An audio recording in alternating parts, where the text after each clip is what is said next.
Okay, let me see how far I can get into the story of my detox before I get interrupted. So basically, about 12 years ago now, I want to say, 12 to 13 years ago, I went through some major mind shifts, complete mind shifts. A lot led up to those things. It didn't happen all at once. It happened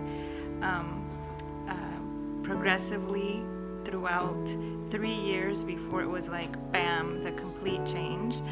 And along those 3 years, it was rocky. I was back and forth. I didn't know what I was doing. So I made a lot of mistakes, a lot of life-changing mistakes, a lot of regrets.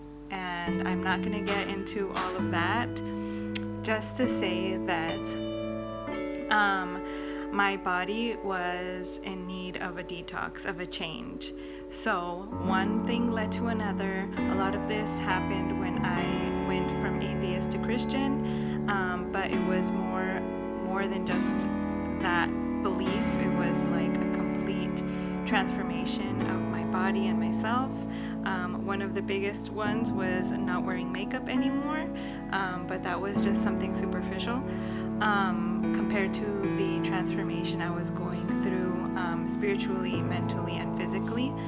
So one of the biggest shifts that I made was to stop polluting my body and polluting my mind, which those were the hardest changes because of addiction. For those of you who have dealt with addiction or even just an obsessive personality, you know how difficult it can be to detach from those things and those habits. So smoking and drinking and partying were big shifts that happened progressively throughout those 3 years. When it was implanted, like that seed was first planted in me to make those shifts.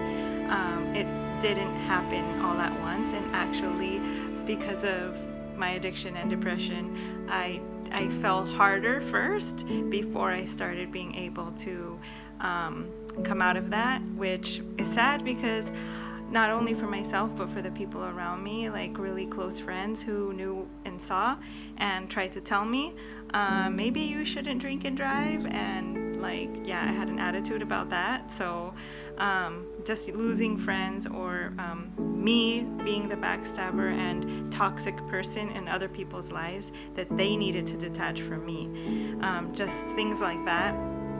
Observing my own self and awareness in myself, my own language, things that I would say and speak constantly, making those shifts. So yeah, smoking was one of the hardest things to stop. Those of you ex-smokers, I didn't even smoke for that long, maybe 3 or 4 years, but that is always a hard addiction to cut. Drinking, especially when I was living on my own, and yeah, it's hard to talk about, but living on my own and not having anybody around me to tell me what to do. And, I was young and crazy, sadly, but that's what I had to go through. And obviously other things that I don't want to talk about. Let's just say after I was able to overcome those, I was finally able to be sober enough to see all of the other things that I needed to stop doing, like my diet and getting back to home and wholesome foods, like just even eating at home or asking my mom for her own recipes was the initiation. And then slowly, as I started cleaning my spirit, and the Most High was cleaning me and cleansing me and removing these layers that had created over my own mind, this fog started lifting, and I was able to make more changes. So over 4 or 5 years. So before I met my husband, I decided to become vegetarian. It was something that the Most High put in my heart after watching a few documentaries. The main one was Earthlings. So I became vegetarian, but I wasn't doing it the right way.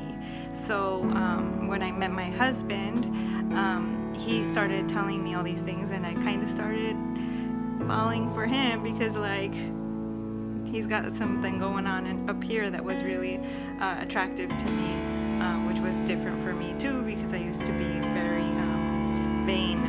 Anyway, so as this toxicity was leaving my body, there was still symptoms happening. So fatigue, acne, and obviously my monthly cycle. This is how we got into this conversation, because my cycle was always, ever since I can remember, irregular. I was even on birth control to make it regular, and then I got off of that, and trying to do things more naturally and finding the root cause before actually trying to treat only symptoms, which was also something new to me. One thing I do want to say that my parents were always really good at was looking for natural things before going to the doctor or ER, things like that. Especially my father, he was very adamant about not using painkillers and things like that. So those were my personal choices. That's not because of how I was raised. Those were just things that I tried.